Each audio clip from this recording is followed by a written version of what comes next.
I'm Jody, the mom. And I'm Dr. Bahr, the doc. And this is Mom and Doc Talk, where we talk all things healing pans and pandas. We bring together the mom experience and the doc expertise to give you the information and tools you need to help make the next right decision to get your child back. Let's dive in. Hi, everybody, and welcome back to Mom and Doc Talk. It is just Jody and I today, and we are here talking about something that comes up fairly often in trying to heal pans and pandas, and that's focusing on just one symptom. Yeah. So many people want to do it, and it's usually the symptom that is the one that drives you the most crazy, and that's almost always the one that is going to be the longest to heal. And it is a surefire way to make things not go as you would expect or as you would want. So when we're dealing with homeopathy, we always have to look at the totality of symptoms in order to see progress in the case. This really means that sometimes the symptom that is going to have the most effect in finding the correct remedy for the whole of the case is not one that is the main thing that you would be focusing on if you were to only choose one or two things. So this is a big mindset shift that we have to really take in when we are starting homeopathy for the first time, brand new to it. And sometimes even as we're going through homeopathy, even after a while, we can just get so focused in on this one symptom that is just stubborn, annoying. I want this to go away. And we think I could live with everything else if we could just make this one thing go away. But that symptom, especially if it's OCD or tics, might not be well represented in the materia medica, which is what we use as classical homeopaths to select the remedy that best covers the case.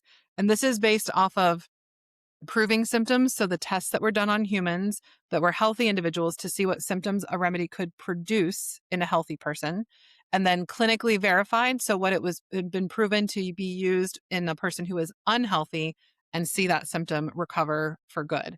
And so if it did not show up, if somebody didn't say this specific symptom in any of the provings, we don't have it in our literature. We can always add to the literature, but then you have questions about who is adding it, how are they adding it, do we trust the source? And so not all provings are made equal.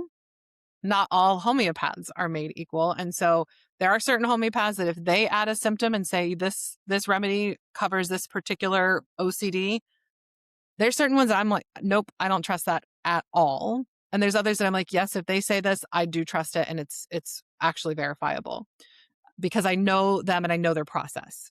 Right? So, Jody, what would you offer to moms and dads listening to this who feel really frustrated or maybe are having a difficult time making that shift in the mindset and understanding that really like a symptom from constipation might be the thing that gets the remedy that helps the OCD start to heal? What would you offer to them?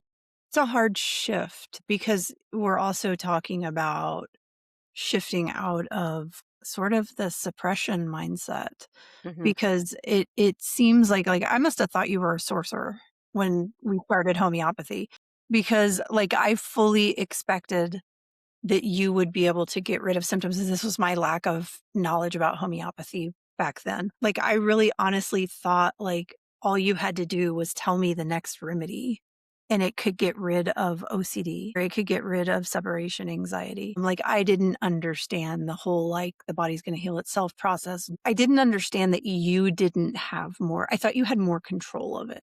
Mm-hmm. I thought that was, I don't know, maybe because all I knew was I give a pill and symptoms go away. But then switching into homeopathy is really just kind of a grand unlearning of that and kind of relearning. But it's so hard because the thing, I don't even remember what it was when we came in. It was probably either OCD or rage. That was the thing. I needed you to help the thing go away or get better or whatever it was.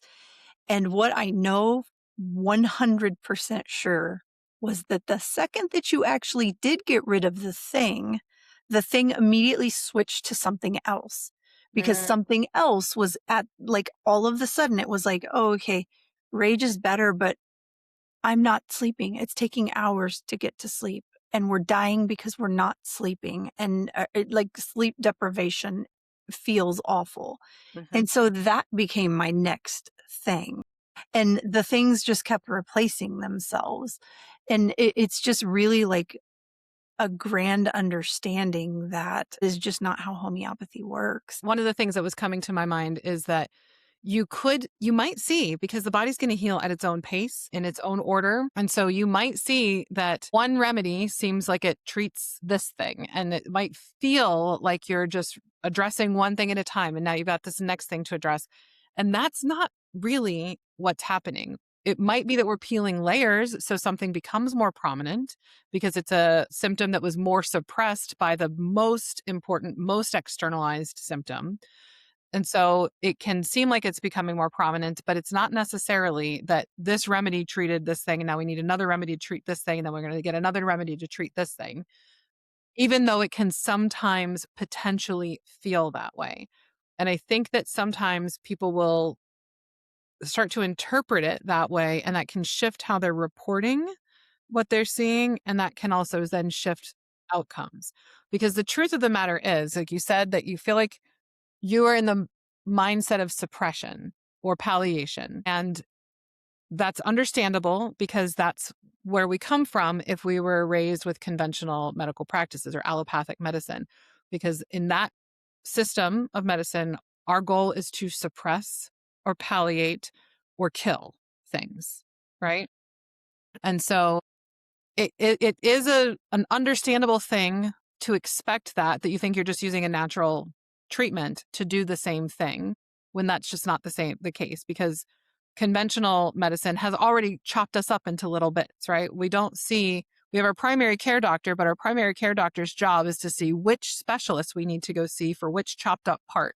We need to see this person for our heart. We need to see this person for our liver. We need to see this person for our bladder. We need to see this person for our large intestine. This person, sometimes even this person for our small intestine. We need to see this person for our joints, but this other person for our bones. So even though it's connected to our bones, our joints need a different doctor than our bones, right? So we've chopped ourselves all up as if we're not all connected, and that the things that are happening in our nervous system aren't affecting the things that are happening in our intestines and aren't affecting the things that are happening in our joints. Homeopathy sees the totality of that. And so we have to, anything that's going to address the totality can't take a suppressive viewpoint. That said, homeopathy can be used palliatively. And so that's a trap that you can get into if you really try to focus on one symptom. So, or just a few symptoms. I'm going to point the finger at you, Jody, as I do so frequently, that there were times that you tried to come to the visit and I could tell you were not telling me something. And we got lucky that you and I have some ability that I can connect and understand that, or that you were just maybe not that good at hiding things. I'm a Um, bad liar. and that you were also very willing to, with just the smallest nudge, be like, yeah, there is something else that I should probably tell you, but I really don't want to tell you this because I want you to do this thing. And if I tell you this other thing, it's going to change what you're going to do. And so I'm trying to manipulate the situation to get Influence. the outcome that I want, right? Because I want to control. I want this thing to happen. That when we try to do that, we can end up accidentally going into a palliative place. You might say, I'm going to just focus on this symptom X and symptom Y. That's it. And I'm not going to tell my provider about anything else. You might see improvements with the remedy that you get, but you're probably going to start bouncing between a ceiling and the floor and never moving beyond. So you're going to stay on the second floor and just bounce up and down between being at the ceiling or being at the floor. And you're never going to get to the third or fourth floor and getting all the way up to the top where you're trying to go, because you're just palliating, because we don't have a complete symptom picture to know the totality of the susceptibility and the disturbance to the vital force. I'm going to circle back and say something you said earlier that I think it was the question, I didn't answer it. This is why it's so important to like share everything and not hold back anything, because what you were saying a second ago is sometimes it's not that particular symptom are the most predominant symptom that's going to give you the information that you need in order to select the best remedy. And I remember, I have no idea which family member it was, but we were in a follow-up appointment talking about all of the things. And I remember that you had shared with me that you were between a couple of remedies. You weren't 100% sure yet. So you were asking some final questions. And I remember saying something about a lump in the throat. And it was something specific that I said about it. I don't remember what it was, but you were like, "That's it. I know, I'm good." And it was like other big problems that I want suppressed, but it was that other thing that helped you get to the remedy. I think that's what we were talking about. Mhm. But it's important to really, like, pay attention to the little other things because it's where the little details of the other stuff might be what gets you to getting the big problematic thing taken care of. My favorite example that I love to give when I'm teaching parents or providers about the importance of the totality of symptoms are the cases where I got really stubborn anxiety and tics to improve because a parent told me that their kid was constipated and had to stand up to poop. And that symptom is a really good symptom that is only actually covered by a couple of remedies, because if you think about it, the way our body is built, it should not be easier to pass stool when you are standing up. And so if that is a characteristic, unique symptom that can really lead us in a really good direction. And so this symptom that more than once, a kid needing to stand up to poop when they're constipated, leading me to something that not only helps that, but also helps their sleep, helps their anxiety, helps their tics, helps their sensitivities, helps their sensory sensitivities, you name it.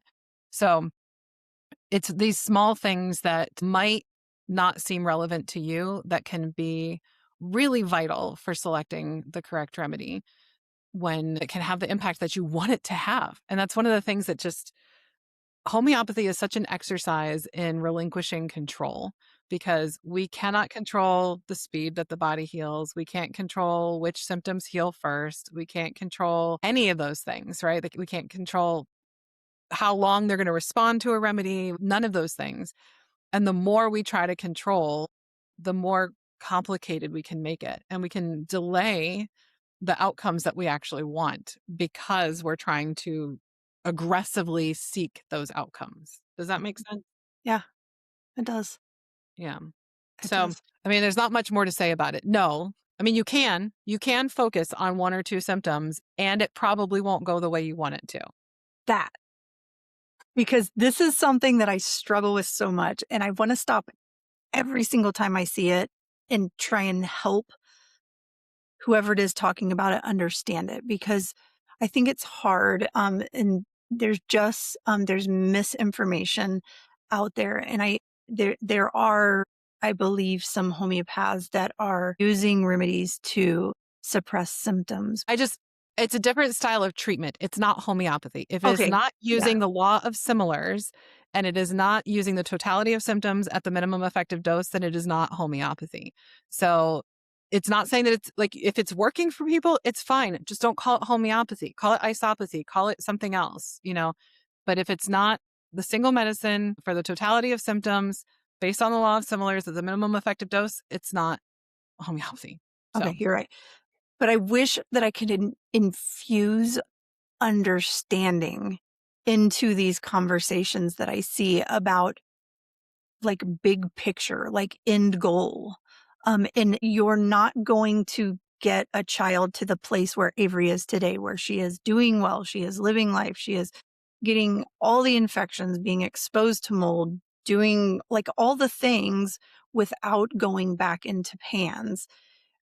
Like, that's not gonna happen if you're just, like, getting rid of symptoms. It's really, like, walking out that full healing journey and allowing her body to, like, move through all of this as it needs to move through it. It's just 2 different things, and I have yet to find the group of moms who've been doing the homeopaths that are doing "Okay, I'm gonna help you get rid of OCD and rage," and then your child is doing well. It's just really like, it's just like working, it's different goals. It's using homeopathic medicine as if it's allopathic medicine. And we can't do that. We can't expect the outcomes that we can get with classical Hahnemannian homeopathy if we're not using it in the way that Hahnemann described in the Organon of Medicine. And the reality is we have to remember it all goes back to susceptibility and trying to pretend or behave as if we have one susceptibility to OCD and one susceptibility to rage and one susceptibility to migraines and one susceptibility to difficult menstrual periods, then we're not recognizing that we are one unified, integrated human and that all of the things affect other things, that all of those are interconnected. And so if we don't accept and see that and report and address things as if they are connected, then we're not going to see the full recovery that is possible when we are stimulating the body to heal itself and restoring the vital force to its optimal function. And so, as I was saying, you can focus on just one symptom and you are not going to get the same results. If you're focusing your homeopathic care in a palliative way, you're going to get palliative results. You have to look at it at an all-encompassing totality healing way in order to get the healing of the totality of the whole person. And that just means you have to be patient. You have to be patient with those symptoms that you really hate. And it's what is it that we are given the things that we need to reflect on for ourselves, the challenges, right? They're given to us for reasons. And perhaps there's something that you will recognize probably after the fact that was the gift of the symptom that was the most difficult and most distressing or most triggering for you. Because that's the thing is sometimes it's the thing that is most triggering for your child, and sometimes it's the thing that's most triggering for you. And that might be just as much about you as your child. You know, I can't, it happens both ways. I see parents are like, they're suffering so much. They're so distressed by this. And I can't stand this as both of the like reasoning when I'm having to pull somebody away from like the singular focus. Yeah. I Yeah. love that because it's true. And it's a disease that I don't know why it's hard for me to talk about. Avery's OCD. I hated it so much. And it was her OCD resulted in like the biggest change in my life. In my life is completely and totally different now because of the exact way that OCD manifested in her. Um, and I think that like what you said, like we're not going through all these things for not. There's like Can you tell us how your life is different because of the OCD? well, it was so her specific. She had a couple of OCDs, but her specific OCD was she had these children's Bibles, and her OCD was she needed to read the Bible stories. And it wasn't just about reading the Bible stories. She had to read them to me. And then afterwards, I had to repeat back what I thought the story meant. So she would read me David and Goliath, and then I would have to tell her what I thought it meant. And if I did not tell her in a way that she thought was correct or that she didn't feel like I truly understood what the story meant, she would have to read the story over again. And so that's like, we did that over and over and over again. And that was the first time in my life that I had been exposed to the Bible, in the Word. Like looking back, I'm like, we were living in the Word. I was living in the Word through my child's OCD. And it was probably the only way I would have ever been exposed to it. And that changed my life completely. Mhm. So like without PANS, that would have never happened. And I can't imagine if that would have never happened. So I don't And know. yet you hated it when it was happening. I hated it totally. And it was the thing, like one of the things I expected Sorcerer Dr. Bahr to get rid of immediately. And I was frustrated when it didn't go away immediately. But for whatever reason, it kept going. We kept reading every single day. And that was completely life-changing for me. All right. One more thing that just came to mind that I think probably should be said for somebody out there, that what if you only feel like you have one or two symptoms and they're one of those tough symptoms that don't have a lot of information in the Materia Medica? There's probably something else that you might not connect to PANS. You're just going to have to look and just talk about you as a whole person. This is why I start all of my visits and I say, tell me how things have been going since we last talked. And I'm not saying just go through your symptom list. I want to tell me about your life. Tell me about what's going on. Let's just chat. What are you looking forward to in the future? Do you have anything coming up that I should be aware of? Any changes that have come about in your life? And through those quick few check-ins and like little chat, sometimes things will come up that you think are not a symptom that actually might be a symptom. And so if you are getting stuck and you are like, I only have a few symptoms to focus on, what do I do? That might be a good time to go through like a head to toe review on your own. And then potentially, if you need support with your provider, and just say, can we do a quick head to toe review? Is there anything going on that might be helpful? And then if there's still nothing, if you're just generally well, other than a few stubborn symptoms, and then we're going to look at things like strong generals. And this is like food preferences, temperature sensitivities and preferences, things that you're reactive to in your environment and in your relationships and that type of thing. Times of day when things tend to be really more prominent. And so you can find other ways to really look at it to find a remedy that don't necessarily feel related to the symptom, but that can be useful for you as a whole person for establishing something that's a little bit more notable, or that helps narrow down. If you've got like 100 remedies you can select from and you don't have a lot of really great specifics or that are verifiable, then we are going to start looking at that type of thing.